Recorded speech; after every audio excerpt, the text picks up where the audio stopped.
Hey guys, Tyson here from Roaming in a Ram, and this is the rundown on our Ram 2500 6.4 litre Hemi, also known as the 79 eater.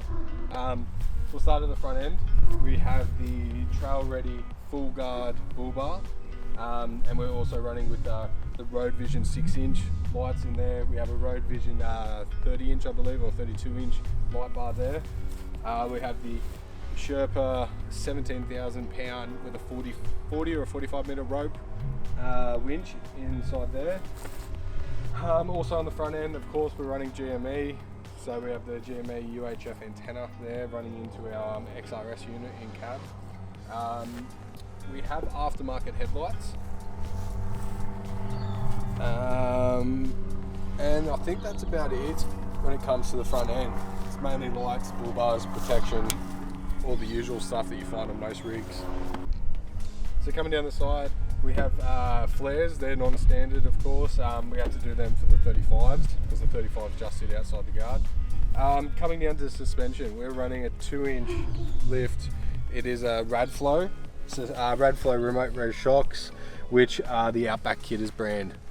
Then tyres, 35-inch. We're running Nittos on Methods. And then coming up, we have the AEV snorkel. Shows AEV on this because I thought it looks a bit meaner than the stainless steel that everyone does. Yeah. Coming down, we have clear views. As far as I'm aware, we were the first Ram 2500 in Oz to do this because these are the 1500 clear view mirrors for towing. They extend out. Designed for 1500s, however, we made them work on a 2500.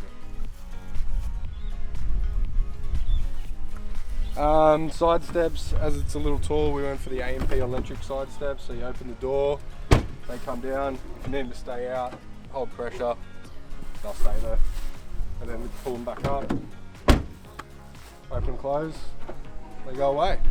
They also have down lights just here for when you open it, so you can see the step at night time.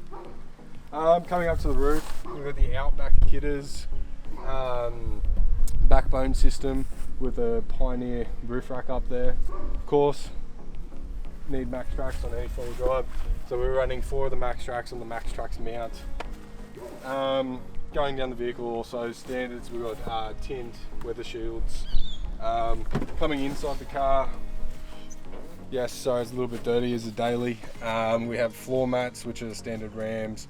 We have super fit seat covers, which are the neoprene. And then up in the center there we have I think it's Expedition Essentials. It's from America. It's a mount they do that also has USB power, and then you can do all your RAM mounts on there and mount all your switches, your GoPros, anything pretty much you want inside of your cab. And yeah, that's pretty much it for the cab. The cab's pretty standard, to be honest.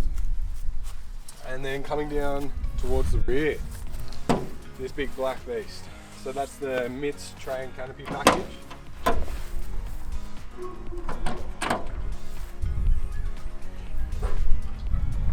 Which at this point we're actually selling this because we've got the new rig. So there's some stuff in here going to the new owner.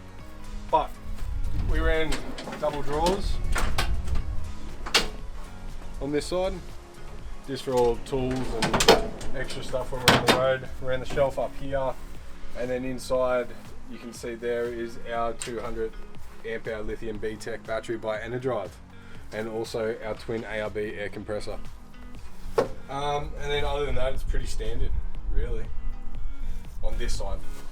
Hey guys, so this is the rear end of the rig. Spare tyre, once again, Nitto, method rim.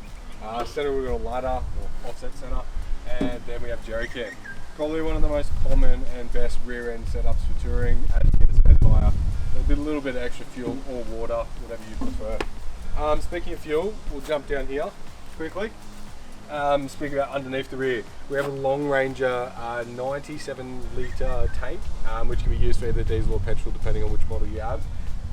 And then also in the rear end here we have the manual fillers for our airbags.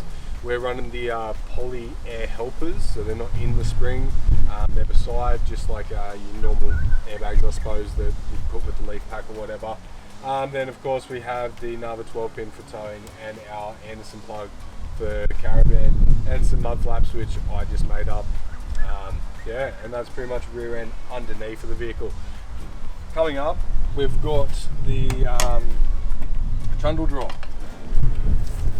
Awesome length on it, 1500, she's massive. Stainless steel table, which you can move around, you can use for cooking, use for whatever you want. But I will admit, I love the size of this. Like, you can use it as a bar, you can use it for filleting fish, you could use it for working on stuff. You name it, you can do it, it's huge. You could even put an extra table there. It's awesome. Now we'll just go down to the best side of the canopy, I suppose you'd call it. Side with all the fun stuff. So here is what we use as our pantry / kitchen drawer. It's a nice big drawer, high sides, deep, can fit a lot of gear in it. Also has a pull-out table. Love it. Yeah, it's a little bit high because it's an American truck, but it's awesome. Awesome for cooking. You can set up Weber's on it. You could even set up a induction cooker, which is what we use. And then you've still got room for prepping or making your food or however you do it. Awesome bit of kit that MITS have added into their canopy. And then you got massive storage up here. We chose to run the Bushman's 130. Awesome fridge freezer. Yeah, can't complain, it was awesome. And then the Adventurer by Enerdrive. So this here is your one-stop shop when it comes to 12 volt gear in a canopy. Gives you a 2000 watt inverter, gives you USBs, your 12 volt or your SIGGI socket, as everyone knows them. 4 switches to turn things on and off. In this case we've got fridge and lights. We're running lights in the canopy doors, and then we've got 2 spare switches and then all the fuses. With this we chose to upgrade it and put in the Cymarine. With the Cymarine, tells us how many days usage. Yeah, it tells us our main battery, our amps coming in from the DC to DC, our loads, our fridge, and any other shunts or whatever we actually set up at the time when wiring. And whilst doing that, it tells you how many days with how much power you're using versus solar and whatnot. Because at this point we have minimal going out and minimal coming in, as this is getting ready to be shipped to the new owner and going through their temperature barometer. And yeah, but I would say when it comes to a canopy setup, canopies are great, but a canopy is not good unless you have a good 12 volt setup. And this is just so easy.